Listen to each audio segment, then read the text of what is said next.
সকলকে good morning আর শুভ মকর সংক্রান্তির অনেক শুভেচ্ছা। আমি নীলাশ্রী। আজকে এটা আমার ইউটিউবের ফার্স্ট ব্লগ। আজকে আমি আমার ব্লগটা একটা খুব সাধারণ আর ছোট্ট রেসিপির মাধ্যমে সবার সাথে শেয়ার করতে চাই। আমি কুমড়ো দিয়ে আজকে একটা খুব সাধারণ, খুব সহজ একটা পকোড়া বানাবো, আর তার সাথে একটা খুব সিম্পল সবজি দিয়ে খিচুড়ি বানাবো। তো শুরু করা যাক। এই খিচুড়িটার জন্য আমি প্রথমে গাজর নিয়ে নিলাম, আর সঙ্গে নিয়েছি আমি গোবিন্দভোগ চাল, মুগ ডাল, আর কিছু ফুলকপি, বিনস, গাজর। প্রথমে আমি কড়াই বসিয়ে দিয়েছি। কড়াই বসিয়ে মুগ ডালটা একটু হালকা ভেজে নেব। শুকনো খোলায় হালকা ভাজতে হবে। শুকনো খোলায় হালকা ভেজে তারপর আমি রান্নাটা শুরু করব।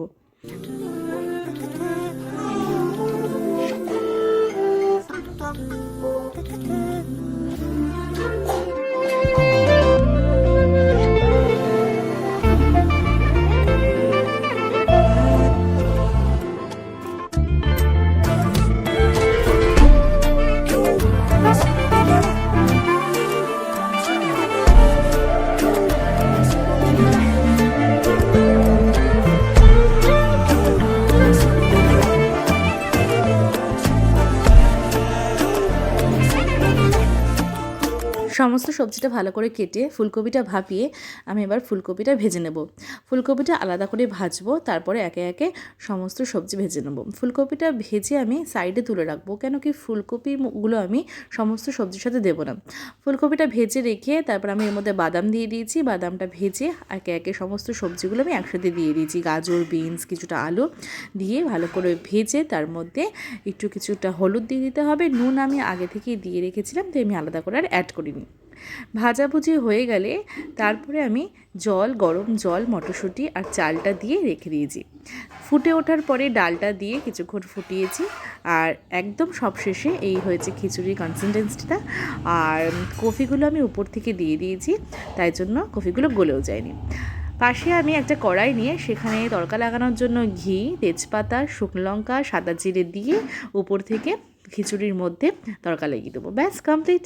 আর তার সঙ্গে রয়েছে গরম গরম কুমড়োর পকোড়া। তার জন্য বেসন গুলে কড়াইতে তেল গরম করে কুমড়োগুলো একে একে বেসনের মধ্যে ডুবিয়ে ব্যাস পকোড়া করতে হবে। আর কিছুটা গরম তেল সবসময় আমি যদি বেসনের মধ্যে দিয়ে দিই, তাহলে কিন্তু পকোড়াগুলো খুব সুন্দর ক্রিস্পি আর অনেকটা ফ্লাফি হবে। এখানে দেখাই যাচ্ছে কি সুন্দরভাবে পকোড়াগুলো হয়ে গেছে। ব্যাস, আমাদের দুপুরের লাঞ্চ একদম রেডি। এবার আমি চলে এসেছি বিকালের দিকে। আজকে সংক্রান্তি, পিঠে ছাড়া তো কোনোটাই কমপ্লিট হয় না। তো আমি কিন্তু এই পিঠেগুলো বানাইনি, এগুলো আমার যা আমাকে বানিয়ে দিয়েছে। আর আমি আজকে যেটা বানাবো সেটা হচ্ছে চিতই পিঠে। কেউ কেউ আবার কাচতে পিঠেও বলে থাকে। এর জন্য আমি সিদ্ধ চাল আর আতপ চাল, কিছুটা সিদ্ধ চাল নেওয়া হয়েছে আর কিছুটা আতপ চাল, দুটো সমপরিমাণ নিয়ে সেটাকে উষ্ণ হালকা গরম জলে সেটাকে গুলিয়ে নিতে হবে।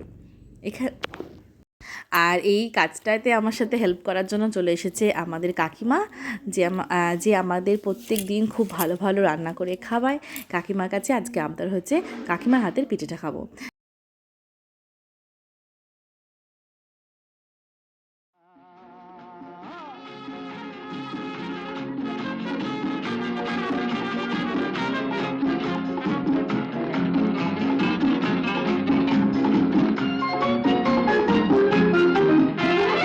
আমি শ্রী শ্রী ভজ হরি মান্না, আমি শ্রী শ্রী ভজ হরি মান্না। ইস্তাম্বুল গিয়ে, জাপান কাবুল গিয়ে শিখেছি শহরেই রান্না। আমি শ্রী শ্রী ভজ হরি মান্না। একে একে পিঠেগুলো দেওয়া হচ্ছে সরার মধ্যে, আর দিয়ে কিন্তু আঁচটা কিন্তু উনুনের কাকিমা খুব বাড়িয়ে রেখেছে, কেন কি এখানে নাকি এই পিঠেটাতে খুব বেশি করে আঁচ লাগে। আর সমস্ত পিঠেগুলো দেওয়া হয়ে গেলে সরার মধ্যে তারপরে আমরা এই সরাটাকে ঢাকা দিয়ে রাখতে হবে। আর এই যে ভাপটা উঠবে, এই ভাপটাতেই নাকি হয়ে যাবে। এটা কিন্তু আমার ফার্স্ট টাইম এরমভাবে বসে দেখা, কেন কি এর আগে আমি কোনোদিনও উনুনে এরমভাবে দেখিনি। ব্যাস রেডি পিঠে।